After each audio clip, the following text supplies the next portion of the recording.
Assalamualaikum warahmatullahi wabarakatuh.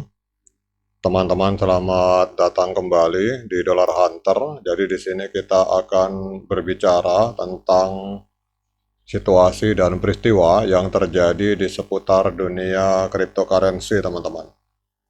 Namun seperti biasa, sebelum kita berbicara tentang situasi yang ada di dunia kripto, mari hari ini kita bersama-sama berdoa memohon kepada Allah agar kita semua senantiasa diberikan nikmat berupa kesehatan dan juga diberikan keberkahan di dalam setiap rezeki yang kita terima pada hari ini, teman-teman. Oke teman-teman, hari ini kita akan jalan-jalan ke sebuah media online. Ini ada sebuah informasi negatif teman-teman tentang Ethereum. Dan ini kalau sampai memang terjadi dan kemudian menjadi kasus berlarut-larut, kita khawatirnya bahwa ini akan mempengaruhi harga token-token atau koin-koin yang berada atau berjalan di atas jaringan Ethereum, teman-teman.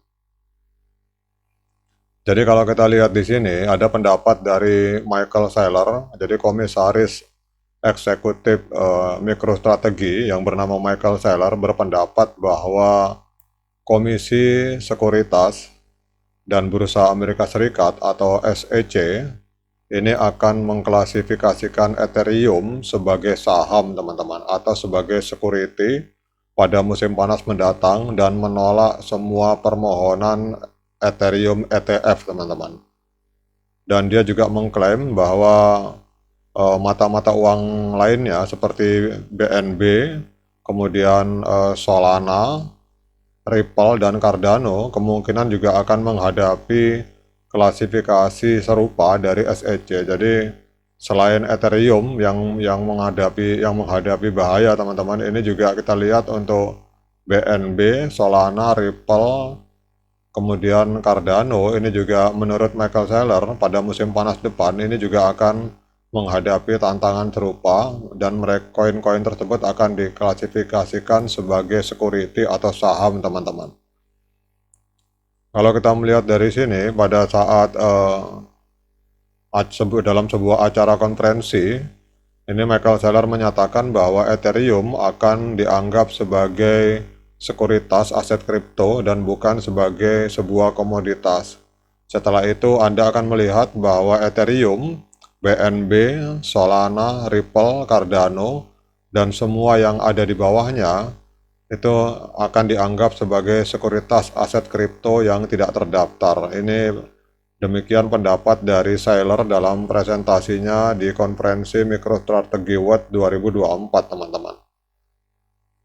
Kemudian dia menyatakan bahwa tidak satupun dari koin-koin ini akan dinyatakan sebagai sebuah komoditi dan tidak satupun dari mereka akan diterima oleh Wall Street, teman-teman. Dan dia menyatakan juga bahwa tidak satupun dari mereka akan diterima oleh investor institusi arus utama sebagai aset kripto. Kemudian juga kita melihat di sini sebaliknya dalam sebuah pandangan lain, Saylor menyatakan bahwa posisi unik Bitcoin sebagai satu-satunya aset kripto dengan penerimaan institusi penuh, menggambarkannya sebagai aset kripto kelas institusi yang tanpa pesaing, teman-teman.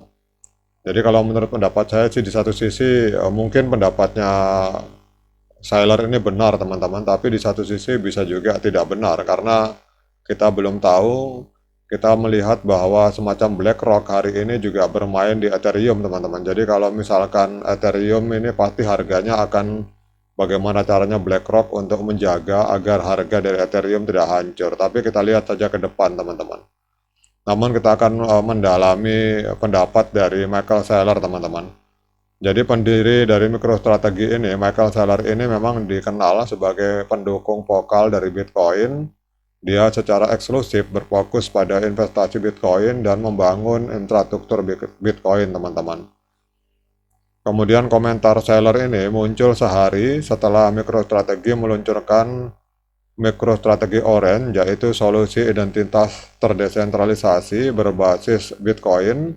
Jadi awal pekan ini juga perusahaan ini juga mengumumkan akuisisi 122 Bitcoin yang dilakukan pada bulan lalu, teman-teman. Kemudian kalau kita melihat di sini teman-teman, Sailor ternyata bukan satu-satunya orang yang skeptis tentang persetujuan spot Ethereum ETF dalam waktu dekat. Bahkan Justin Sun, kalau kita lihat pendiri dari Tron Foundation, sebelumnya juga menyuarakan keprihatinan tentang rintangan atau halangan regulasi terhadap Ethereum ETF yang ada di Amerika Serikat. Dia meyakini juga dan dia percaya bahwa SEC tidak akan menyetujui Ethereum Spot ETF pada bulan ini, teman-teman. Ini juga pendapat dari Justin Sun, founder dari Tron atau TRX, teman-teman.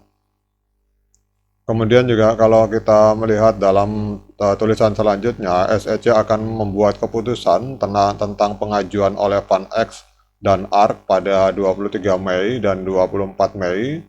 Jadi diskusi terbaru seputar proses persetujuan SEC untuk dana spot Bitcoin ini tercatat teman-teman pada tanggal sekian.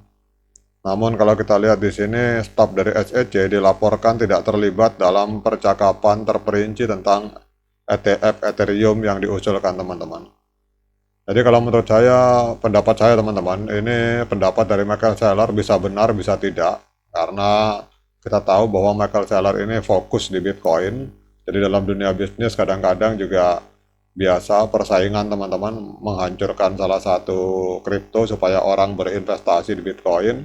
Sehingga asetnya dia juga mengalami kenaikan. Namanya dunia bisnis memang seperti itu teman-teman.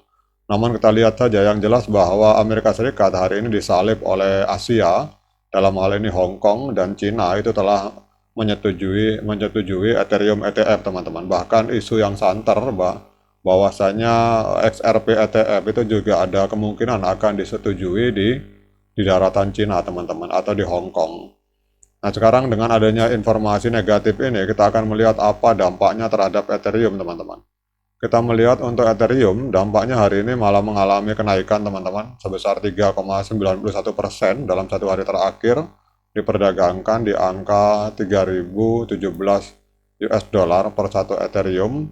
Bahkan market kapitalnya mengalami peningkatan 2,24%, hari ini ada di angka 362 miliar US dollar, teman-teman.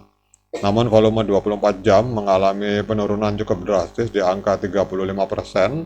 Jadi dalam 24 jam ini terjadi transaksi Ethereum sebesar 12,7 miliar US dollar, teman-teman.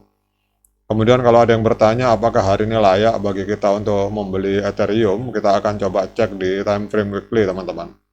Namun sebelumnya saya ingatkan bahwa saya bukan seorang analis keuangan, jadi bagi teman-teman yang ingin melakukan pembelian atau penjualan terhadap token Ethereum, teman-teman silakan melakukan melakukan investigasi secara pribadi, teman-teman. Jadi jangan diikuti cara saya, lalu lakukan Dior. Jadi kalau melihat dari area support, untuk support di dalam Ethereum menggunakan time frame weekly dengan Fibonacci, memang harga ideal untuk menyerok itu ada di angka 2.800 atau 2.500, teman-teman. Kalau misalkan kita kena fake pump dari Bitcoin. Untuk antisipasi, teman-teman, jadi bisa juga di angka 2.800 bagi teman-teman yang mungkin memiliki modal. Cuma saran saya jangan all in, jadi dibuat 3 kali entry, teman-teman. Oke teman-teman, demikian update informasi ini.